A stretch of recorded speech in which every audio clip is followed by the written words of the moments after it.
Okay, so we're having a discussion now. It's myself and Furkan, and we're going to go into the topic of compensation for employees.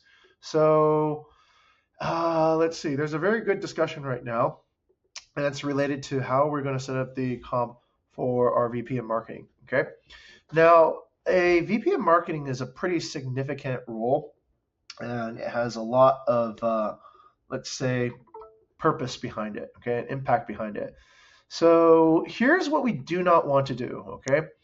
Um, what in general you don't really want to do is to do stop and go, stop and go, stop and go, okay? That makes people very frustrated, and that makes people kind of also get tired of all the things. If dishonestly applied, it seems almost like a scam, okay? Honestly applied, but clumsily executed, it just seems just upsetting. Like today we have this goal, tomorrow we have a different goal. What's the actual idea? Okay. So the structure of this, I would say, is, I mean, this is laughable, right? Just from that, this is like such a larger increase of responsibilities, but yet not very much pay increase. Okay, for that additional responsibility. So we really need to ask, is that the correct value for that role? Okay. Now, this budget is, I think this needs to have some long term consideration. I clearly see that perhaps most upper managers don't have maybe a strategic understanding of financing a job, okay? But the real question to ask is this, okay? The real question to ask is, would any reasonable person do that for just that amount of money, okay? And the answer is probably not. Okay, it's quite a lot of responsibility, and it's not it's not that much.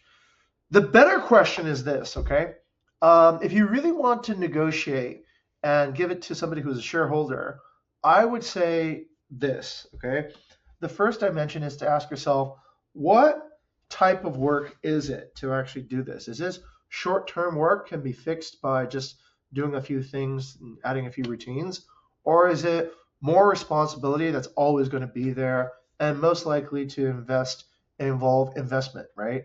Meaning we need to plant today in order to get rewards a few weeks or a few months or a few years later. Okay, so a lot of this is structural. A lot of this seems like this is probably stuff that is a responsibility for a long time now. Okay, so the valuation on large chunks of responsibility probably need to be understood a little bit better. Okay, so the this process is kind of messy. This is probably not how I would have gone about it, but it's a good start. Okay, we can kind of see where everyone is thinking first. Okay, so this first really begins by actually asking a simple question, right? What is the one and only thing you really want from a VP of marketing? You can't say I want this, I want this, I want this, I want this, I want this. Okay, you kind of need to really put it down to a specific goal. Okay, let's say from somebody in operations, the one thing we really want is enduring ability to get a high percentage of 5-star reviews. Okay, that's pretty much it. Okay, we want something long term that gets us 5-star reviews and a high percentage of it. So that means you understand the job, okay? As a person issuing the job, it means you've thought about it carefully enough that the vision is correct. The vision is correct means you don't need to change it from time to time anymore, okay? You will always need somebody to do that particular responsibility, and it will probably always be within that particular scope, okay? So once you have a vision, that is really important to actually anchor on, because otherwise everything just kind of gets confused after a while. Okay, so for a VP of marketing, that's the problem. These are activity based goals, but there's no vision yet. Okay, what do you really want from a VP of marketing? Okay, I would say a VP of marketing at this point, what you're doing is a VP of marketing is probably like, I don't know what it would be. Probably like, oh, I don't know, like a religious leader, okay? Basically making people convert it into thinking about your particular product, your particular service in a way that reduces the friction for trust to be built, okay? A VP of marketing is capturing value from what you normally would have salespeople do, okay? So let's say a salesperson is going out and capturing a deal one at a time, okay? And they're doing that because they're using their own personal trust, their own personal brand to gain access to people. We pay quite a lot in commission for that, right? So what a VP of marketing should be doing is now taking what we normally pay for commission, but then developing a pipeline for, let's say, prospects to come in. Okay, you probably already know this from your own experience in employee side branding, right? So if you develop, let's say, the correct marketing inside universities by doing specific guest lectures in specific places at specific times, then you don't need to pay for job ads. You don't need to go and hire whoever is available right now in the market. You've already seeded marketing, right? You've already done long-term, let's say, branding. People are clear about what you do. People are clear about why they should join. People are clear, and you've done that correctly. So that's what you can think of as, let's say, the idea of VP of marketing, okay? But ultimately, what that means should be, yes, it should be leads, but it also, this inside, I don't think matters, okay? This should not be from Gani going to Nadia. This should be Nadia going to Gani. Does that make sense? Okay. In many ways, I think the problem is this, right? So what Gani should be doing is creating a clear goal and a clear reward for getting to that goal. And you should be asking as VP of marketing, what do you think you need to do in order to get to that particular goal, okay? Because right now, if we're telling this person what to do, okay, they're also not thinking too much about how that goal can be achieved, okay? So we do kind of also need to go through a process of having to make sure that they understand, okay? Which happens to be Nadia's weakness at the moment. She doesn't really see or understand how the numbers work, right? So we can write a job description, but at senior levels, we should also ask, what is it that it will take to get this particular thing done? This is the way I see a difference between, let's say, junior roles and more senior roles for COD.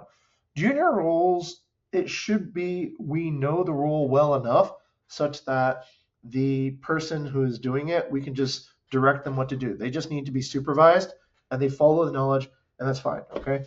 But for a VP role, I mean, it's sort of like, like, okay, now that you're a VP, we promoted you to that. What do you think you can do to attain this goal? All right, what is your plan? Okay, we should be asking the VP for a plan, okay?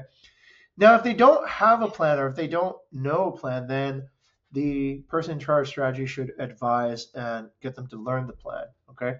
I find it kind of funny that it's going on between it's between Bayou and Gunny to decide what the VP of marketing should be doing, and there is no involvement of the VP of marketing. It should probably go between Bayou and the VP of marketing at the moment to figure out what the actual construction is, and then from there figure out what budget to give it.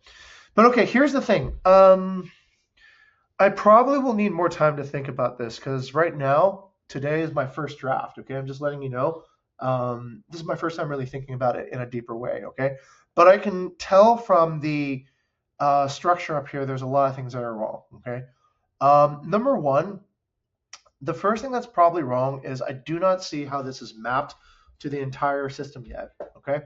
So if it's not mapped out to the system, it also doesn't have a clear, there could be a mismatch, okay, in the network. And it starts right here. It starts right on these job descriptions when the placement of this role in the network isn't clear, okay?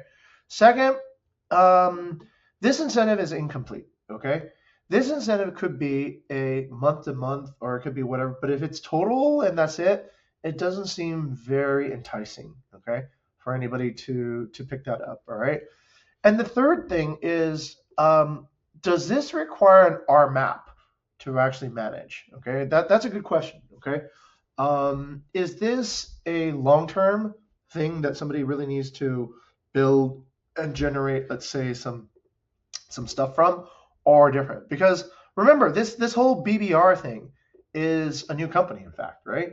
And it requires a lot of energy and a lot of long-term devotion to build up the initial content and all this stuff inside the BBR. Okay, so if we're putting this inside also the BBR container now, all right, then this seems a little bit underfunded at the moment. All right, so if it is, let's say, moved over, as we said, because it does make sense to move it over. All right, if it is being moved over, then that requires an investment, and that investment is a long-term investment. That's like saying, everybody, look, we're going to buy BBR, okay, as shareholders. So we're going to take whatever is in Book of Vista shares and was part of our revenue and profit generating part.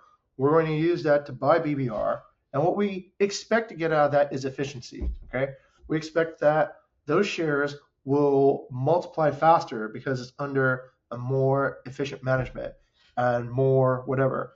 So then that needs to also be considered too as well, okay? If this is long term. Last part, I guess, is, yeah, that's all I can see for the time being, okay? This is a good start. I'm really happy you brought me in before we actually made too many, whatever. But yeah, I would agree. The remaining budget that is left over from all these people, I think we need to take a look at it, see where the responsibilities land, and make sure that it's landed correctly. And if we need somebody to basically step up and work outside or whatever, their normal scope, then I think it needs to be well financed. Okay. Look, here's my two takes on it. So yeah, this isn't art. I'd have no other way to put it, right? So you do need to get sometimes a sense of where the person is, what their relationship is. This is why managing people is so hard, right? For content, it's like a completely different modality than managing machines or agents. Agents, you kind of already know everything is in their history, okay? You also have to know what is the likelihood of change based on this person's motivations regarding, let's say, their reward, okay?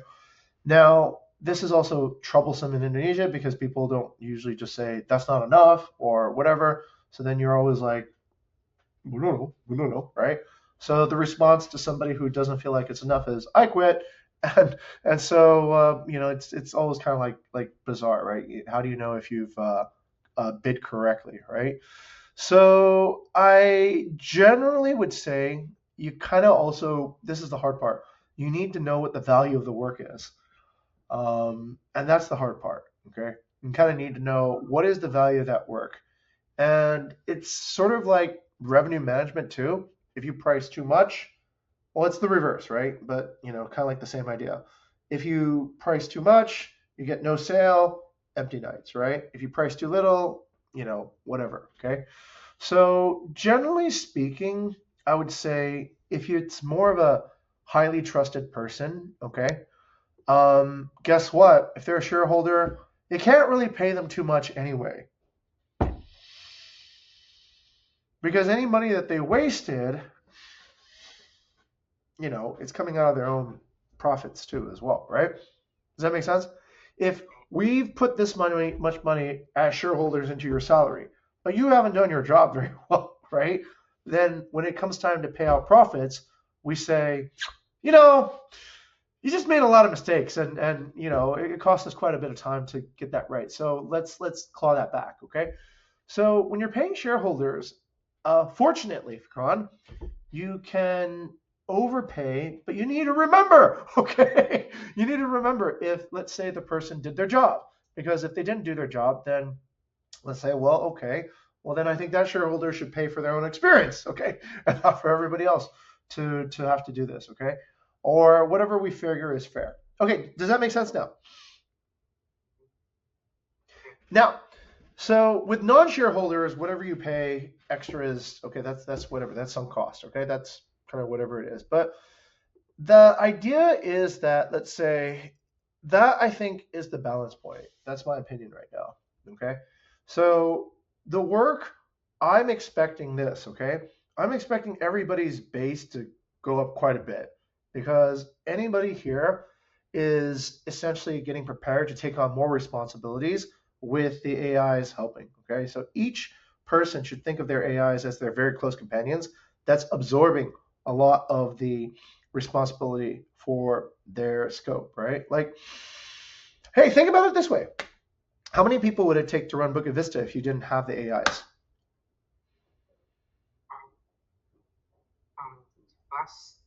Last time I think it's around 50. How many more people do you need to hire more people just in case anybody is resigning?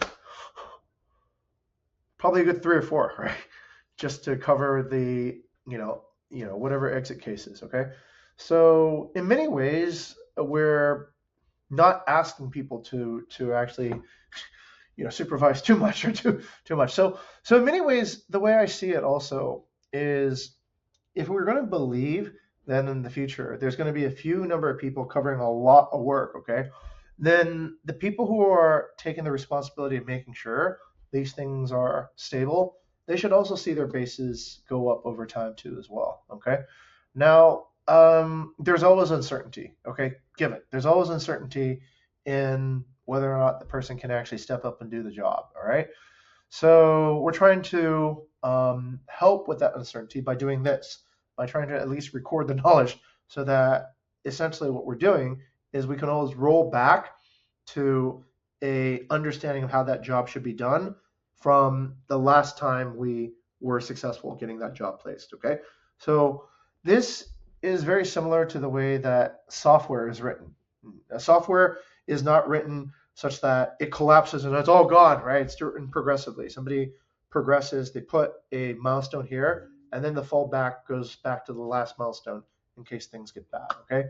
So with people, you don't get that. You get all or nothing, right? It's either they're here or they're not here. But the knowledge certainly gets us a little bit more, at least, there's that last line, okay?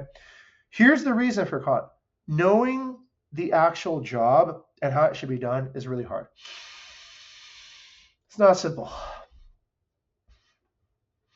Knowing the actual job and how it should be done for each role, I don't think is trivial.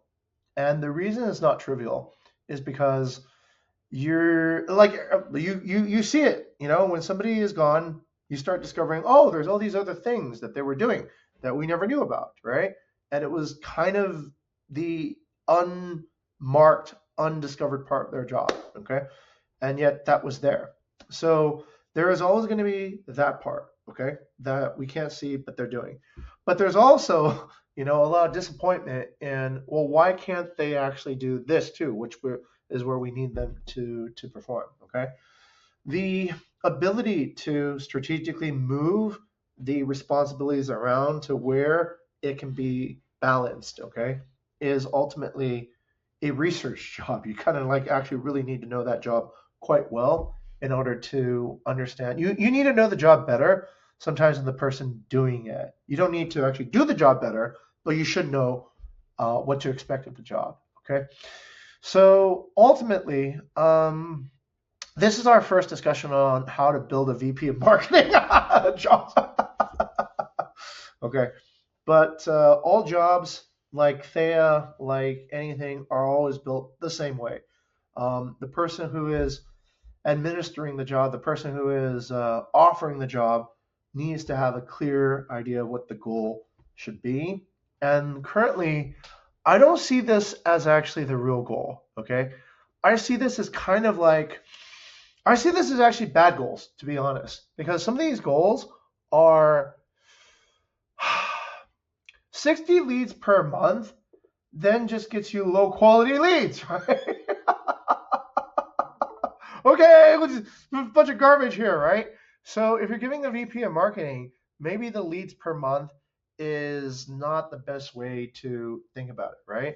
Maybe it's actually kind of like, how much new AUM possibility are you bringing in per month, right? And at what maturity level are you bringing it per month? Okay, so that is probably too broad of a metric. 1,000 hours watch time That's really Nadia's business, not Gani's business. I mean, like, I don't know, right? What Gani should be thinking about is how are you shaping the marketplace, okay? How much marketplace are you shaping, and how many people are going to be eventual customers of Book of Vista, okay? I think that part, yeah, it could be watch time. I guess watch time is good metric maybe for that, but we need to know what's the purpose, okay?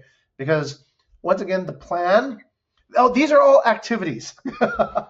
I don't know what the I don't know what the milestone is, and I'm not sure what the plans are at the moment. Okay, these are activities. These are all activities, but I don't know the what's the plan. What's the actual kind of outcome? So, Uh, I think putting there is not the activities, there is the target. mhm, I think what Gani has outlined in terms of the stand target.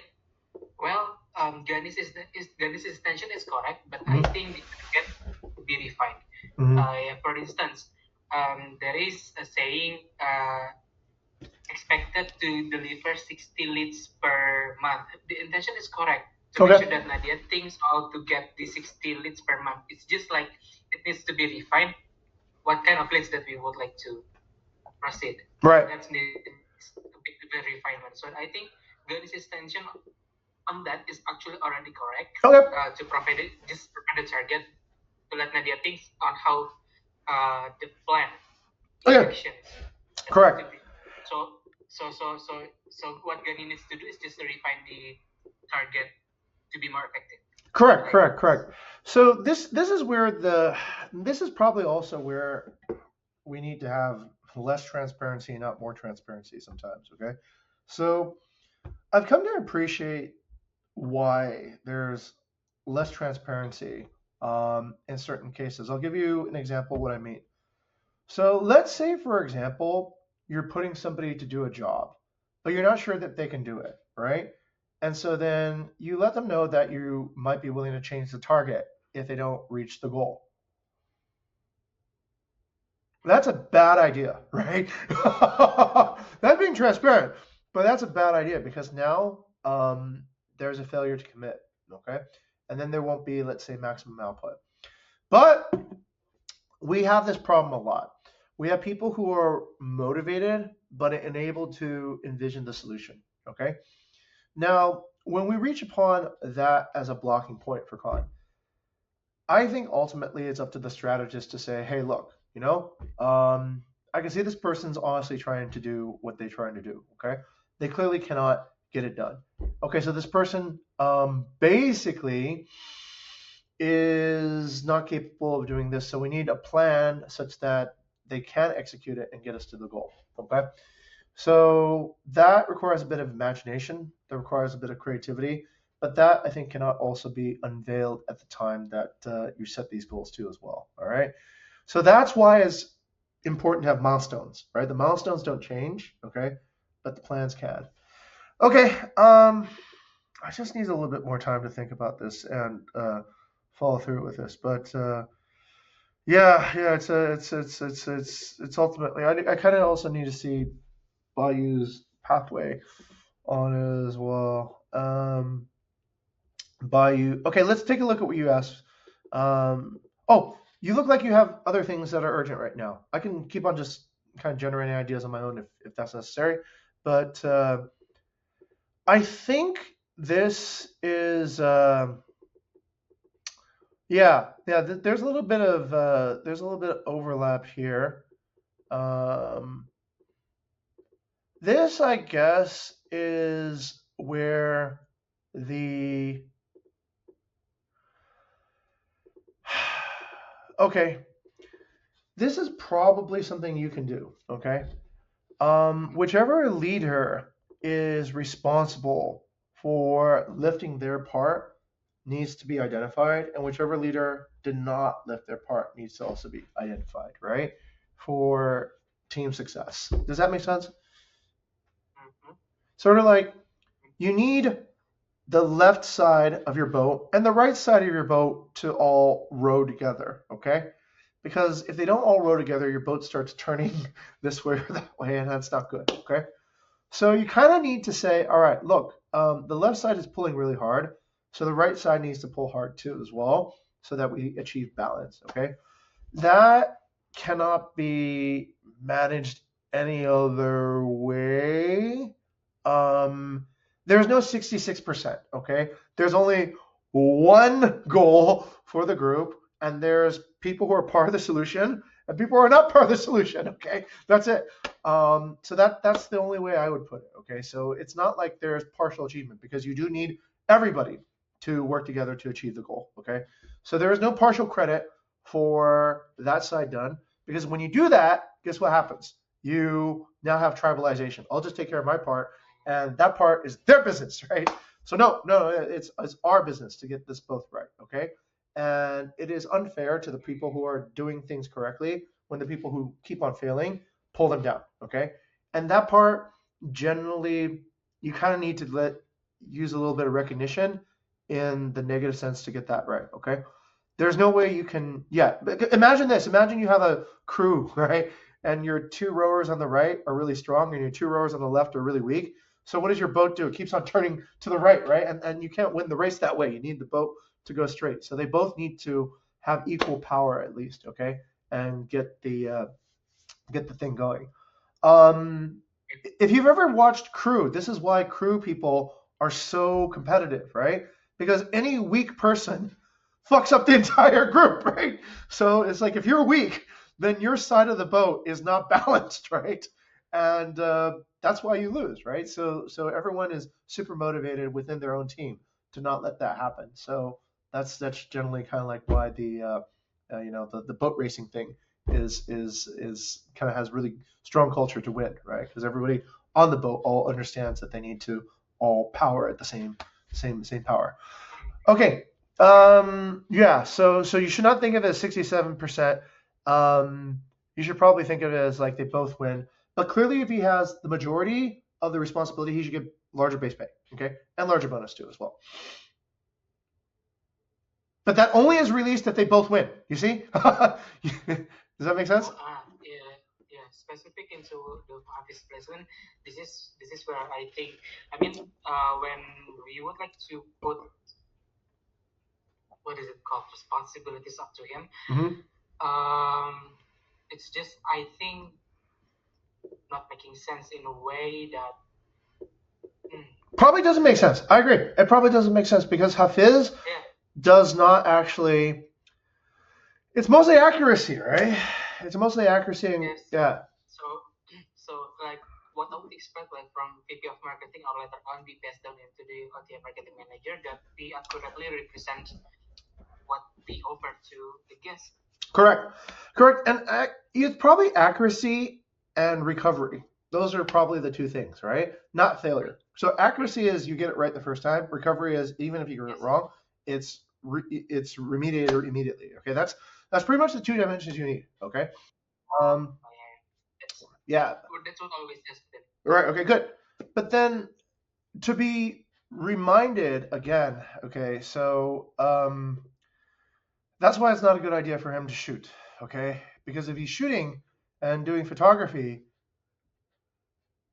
yeah, he's not going to be able to do this thing fast. Okay. So that's, I don't know. Maybe if you shoot it accurately, then there's no much to do later. But yeah, ideally, it's easier to find somebody who can shoot and delegate that job than it is to find somebody who can manage strategically. Okay, so but you have to also remember kind of like at a bigger level. I'm not sure what Hafiz's thing. So Hafiz has moved over to BBR now. Nadia? I'm not sure that's a good idea. Nadia's not a particularly strong manager. Right? Yeah, so I would say under Hafiz under Ghani's leadership has been better, no? I would think so. Yeah, then that's a troubled placement. That's strategically correct on paper, right? But we don't have the leadership density to actually actuate that. I probably wouldn't do that. Yeah, that's the red flag. Hafiz, yes, ideally he should be under that, and then content is all under BBR, and then we have a nice little pipeline of people who are all there. But um, yeah, that would be. I could imagine Hafiz degrading under Nadia's management. Um, that is okay, but I'm not sure. Yeah, I'm not sure. I'm not sure. I mean, sometimes these things depend on how self-managed the person is. You know, if they're their own cultural anchor, then it doesn't matter who their manager are; they're still going to get to the goal. But but yeah, if they need a slap every now and then to keep them awake, I don't think. I don't know if Hafiz does. Wait, you know Hafiz actually pretty well. You spent a lot of time with him. Is he a person who needs constant supervision or guidance, or can he be kind of like trusted to sort of run his own responsibilities? 50%, 50%, sir. 50%, yeah. Okay. And so Yes. being next to Gani is probably a good influence to him, right? Yeah. Or being next to somebody who's more creative can turn Hafiz into more of an artist. I guess maybe that would be the trade-off, right? So if you expect Hafiz to become more artistically developed by being in an aesthetically, kind of flourishing environment, right? Then that might be a good fit, okay? But if you expect that he needs to be more like a workhorse and kind of like be around you and Gani who are like highly disciplined and thinking about how to get things done, then that's probably the right manager for him. I think at this point, Mm-hmm. creativity is what Hafiz needs more. Work on. Yes, as in um, yes, there are some of the workflows of the content creation that is not being followed by Uh-huh. the previous delegate, Weda. Uh-huh. However, in some cases, some listings that actually has been perfectly put, as in we follow all the workflows and also all the info needed still needs to be refinement. It needs creativity and art on how to actually appeal them to the guest. So, and that's what ultimately Bella is asking for as the client, to support in terms of revenue. So a bit of artistic delivery or being around the artist clinic or actually. Here's a fun question. Here's a fun question, right? If somebody is an artist, then they will be an artist, right? Mhm. Have you ever seen Hafiz generate art with him in any domain? Has he ever spontaneously produced? Hmm. Maybe that's not a good bet then, right? So see, we're cutting that idea off, right? So if he needs to do that, but he doesn't do that spontaneously, it's not a good sign. Not a good sign, right? So what it means is that yeah, the artists will produce art, right? That's just kind of like an artist will produce art.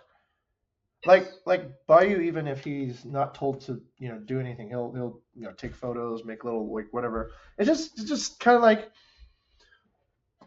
like it's self-expression, isn't it? Right? It's like yeah, this is the way I see the world.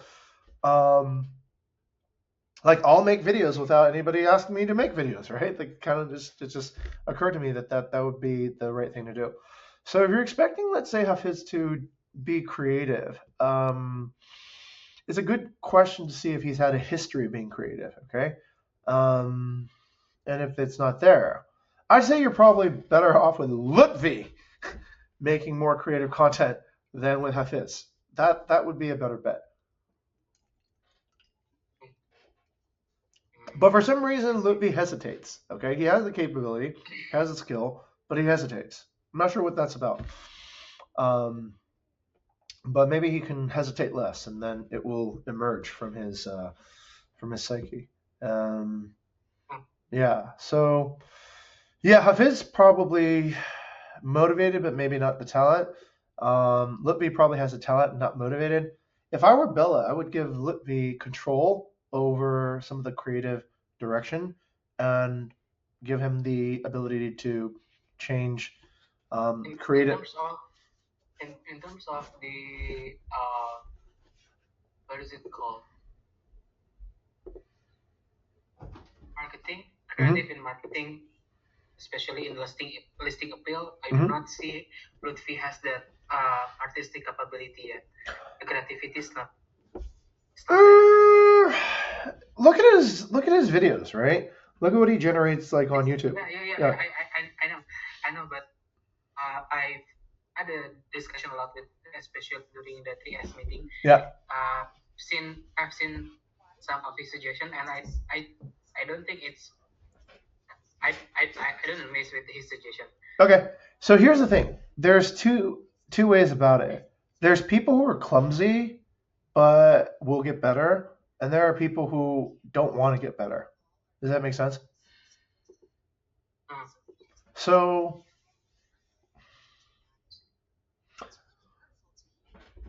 every student I've had was not that great at doing what they were doing when they first started. I remember this, right? But some people are going to naturally find that they will get more talented doing this particular craft. Some people will not. Yeah, this is an investment decision this is actually an investment decision, right? So let's say both of them are not ready. Okay, Lupi's not ready. Hafez is not ready. The question then becomes, if you were to train or to expect something out of each of them, right? Who would be ready first? Right? Would it be Lutfi or would it be Hafez? If you're not sure, maybe you can make it a race, right? I'm gonna say, here, I'm gonna give you guys each a chance to earn this reward. The reward is a 1.5 million addition to your base and bonus.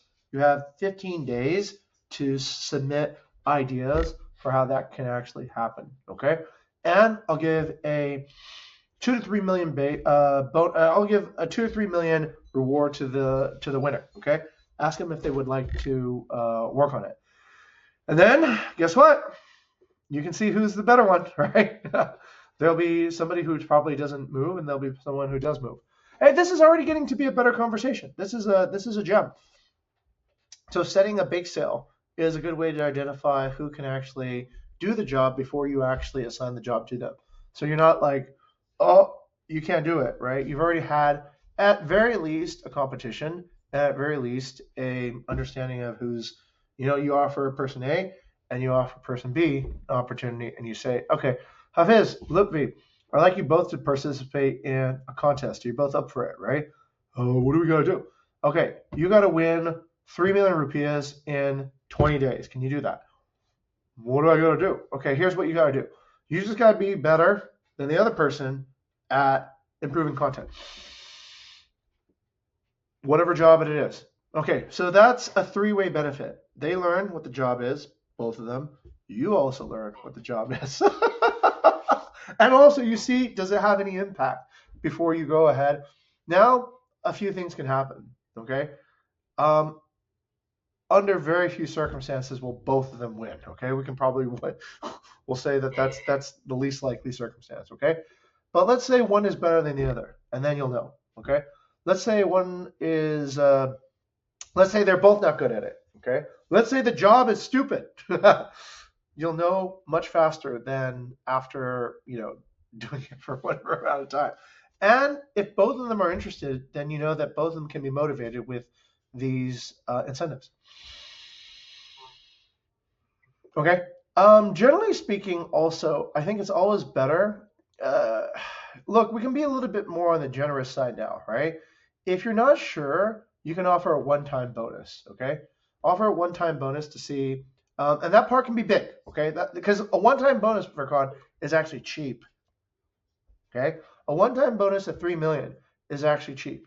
An increase of 1 or 2 million on base salary can be more expensive, right? Because you've already committed like 12 million in a year to that person's budget. Okay, so think of it that way. That could be a good reveal if you're unsure who is the better person to step up. Okay. Okay, so that's an idea, like a bake-off to see who can actually do the work. Back to the main question again, right? Which is Hafiz's job. If Hafiz's job is consistency, then it's a supervision job. then it's yep. It's a supervision job, and consistency is more important. Then he's probably the right person to do it. And then Guy's the right supervisor because that's what I think is consistency is about. Okay, and then if it's the other case, okay, then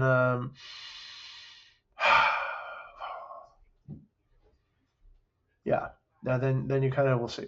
Okay, give me some more time to think about it. I can't. Yeah, I this the best thing right now is no decision. We'll agree that the jury is out on this one because it hasn't been refined yet.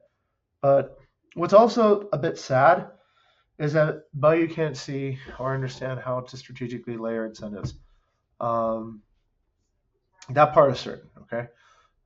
Because if he was, you could just take a look at it and it wouldn't make sense, right?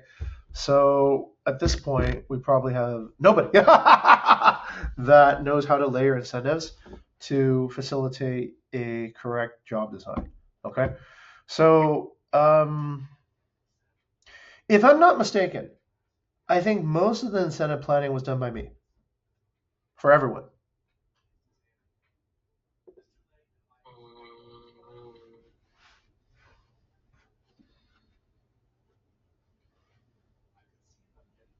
yeah, you involved in most of the part. Yeah, because generally very few people say, "I'm going to promote this person. I need budget to do so." Right? So normally it's like, yeah, I think we better promote this person, otherwise they're kind of unbalanced and they're at a risk for being dissatisfied, right? Um, but yeah, this should be Bella's job ideally, right? Because the way I see it is that the terms of the job should be the client, but the value of the job should be understood by somebody who's in finance, right? So ideally, it should be like you kind of take a look at it. You take a look at the budget and you go, we have budget to spend on this person, or we have budget to spend on this, or these two people need to be paid for the additional responsibilities, and so on and so forth, right? Okay. Remember this. Remember this. When somebody, I just realized this. When somebody on a team is, let's say, not there anymore, right? And their manager didn't make the decision, then there's a few things you cannot do. You cannot pay that manager um, the employee's pay, right? Because that's bad management. Okay, so that can't happen. But I realize the opposite is probably you can pay the manager. If the manager decides to absorb that role themselves, and let's say let go of the person because they're no longer useful, they can probably split the pay of that person between themselves and the person that they are going to give the additional responsibility to. I know that's kind of weird, but it seems right, right? Because it means that manager is managing, right? They're thinking about how to take on the responsibility, they're reducing complexity, and then yeah, they kind of should be rewarded for that in a way. I know it's a little bit, yeah, weird. You have to cut people yourself, but maybe that will help. Maybe that will help. Maybe that will actually, managers will be like, why do I have this person on my team? They're not doing their job. I should take that money and I'll do the job, right? I'll take on the responsibility and give it to somebody else, right? Because I think we don't have a way for managers to earn more base right now based on taking on more responsibilities. But if they take on more responsibilities, it's because they've either reduced somebody on their team and realized that that person wasn't much value, so they take the budget back to themselves to cover that thing and then give it to somebody else to take care of.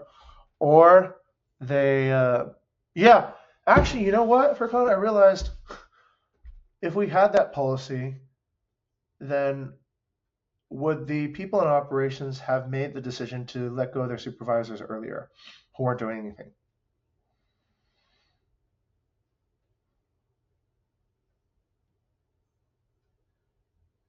Mm, could be. Yeah, could be, right? You cut this person, you get half their pay, and then the other half of the pay, you decide how to distribute it to the rest of your team. You've removed and then if you cut that person and you realize that person was essential, then I guess, eventually that wasn't a good decision. Yeah, there has to be some sort of, yeah, otherwise, yeah, there's kind of like no, um, yeah, there's no correct tension. Well, I guess that only facilitates, let's say, a planned exit more than an unplanned exit, right? There's a benefit to a planned exit. You go, okay, all right, yeah, that's that. Okay, in the case of Ghani, I was thinking this, right? So let's say, for example, Weta is pretty much on Ghani's team, right?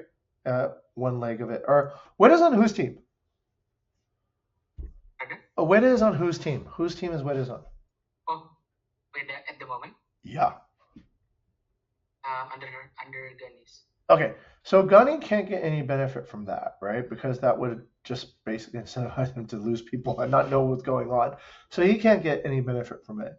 But then again, I'm thinking if Hafiz still needs a supervisor, his supervisor should get some benefit for looking after Hafiz.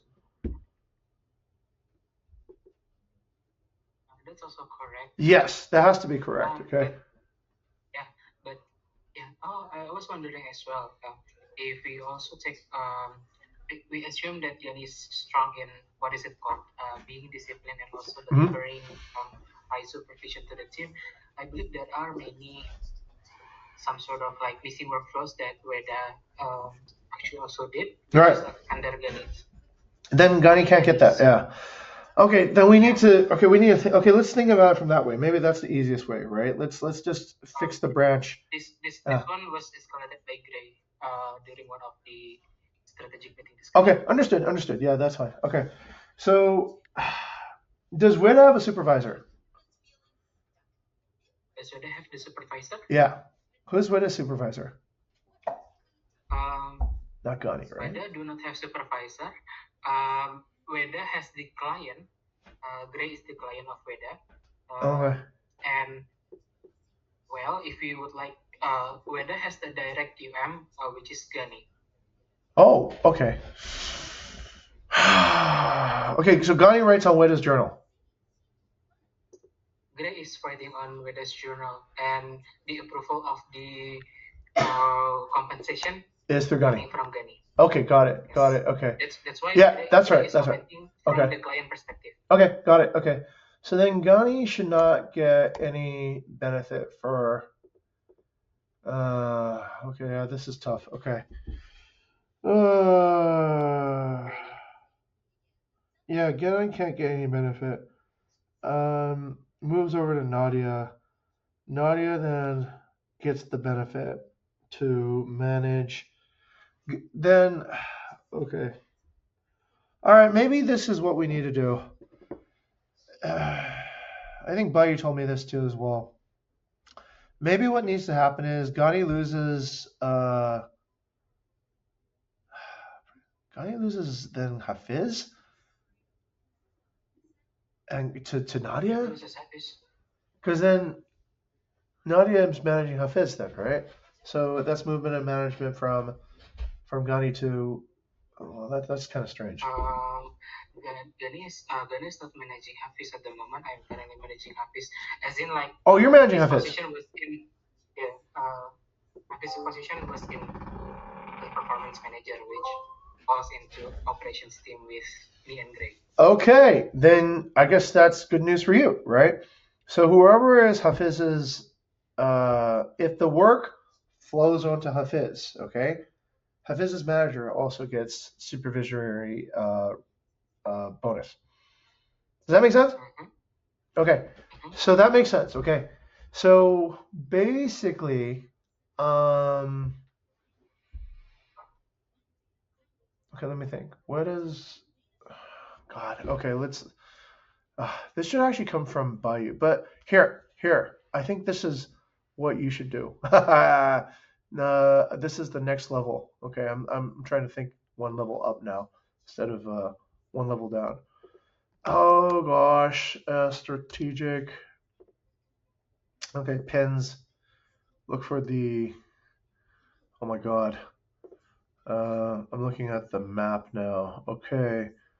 Weta writes into Gaia. Weta serves Gaia. Gaia serves Gray. Gani manages Gaia. That's where the gray and whether relationship also as the client and also server. Okay, got it. Okay. So let's see. Let's see. Um, um, um, um, um, um. Okay, so if Hafiz now serves Gaia, that's kind of crazy though, because he's now serving. Who's serving community management then? Yeah. Hmm? Oh shit. Then now, Yeah, yeah. that's where that's what Bayu and all of us discussed in the strategic meeting. Yeah, okay. Thea serves the community, but Thea also needs somebody to. Okay. Thea serves community management, which then, okay, Hafiz serves Gaia. Then Hafiz is moved over to serve Gaia. So Ghani is managing Hafiz now, actually, then.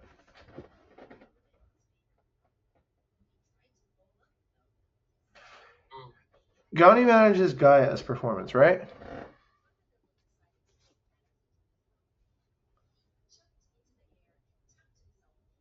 Okay, so Ghani manages Gaia's performance.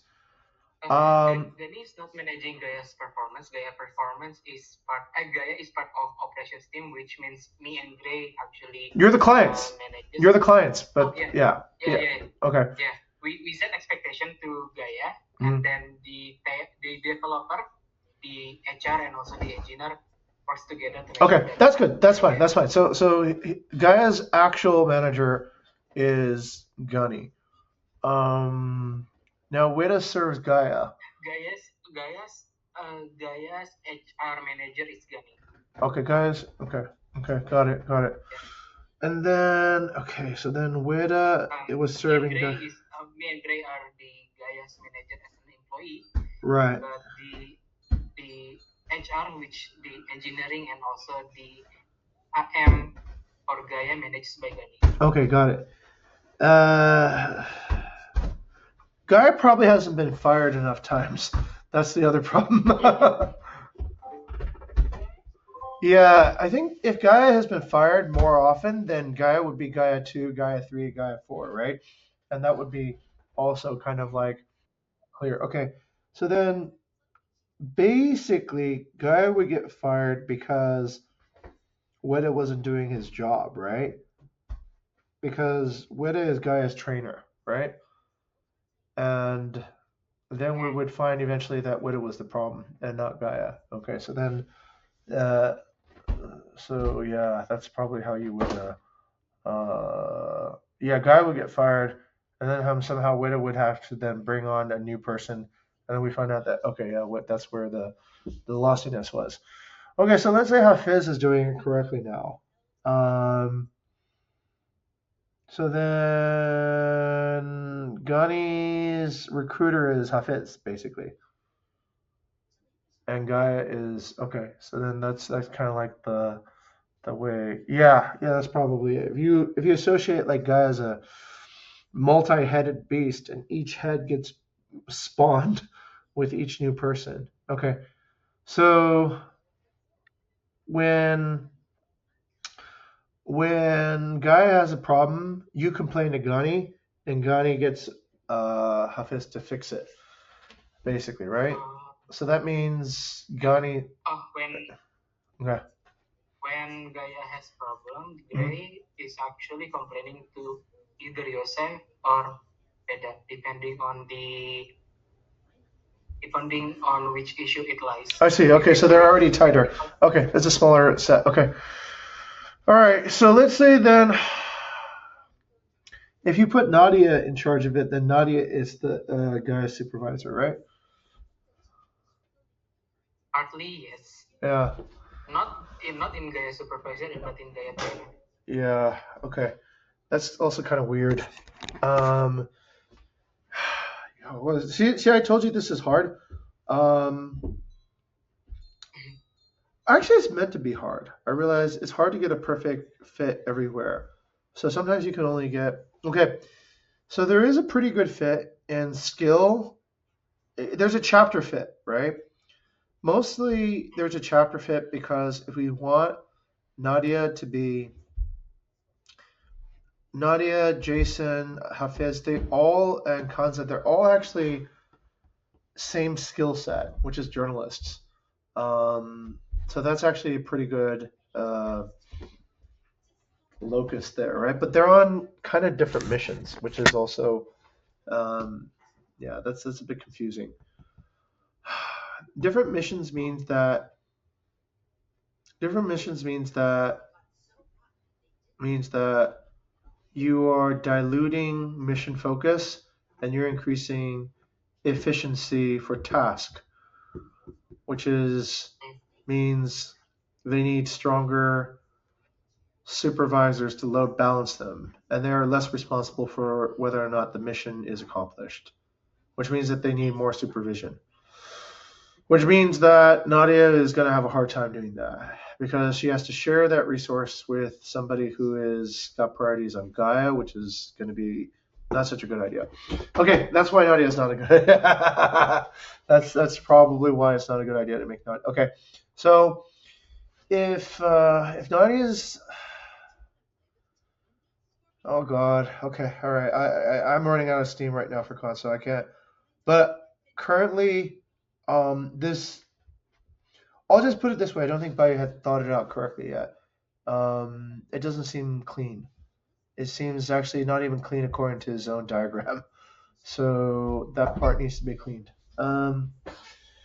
There is a strong possibility of this for Khan. Okay, this is a perfect data science problem. So when I get my energy back, what I'm going to do, but you can do this too if you want. Okay, I would do this.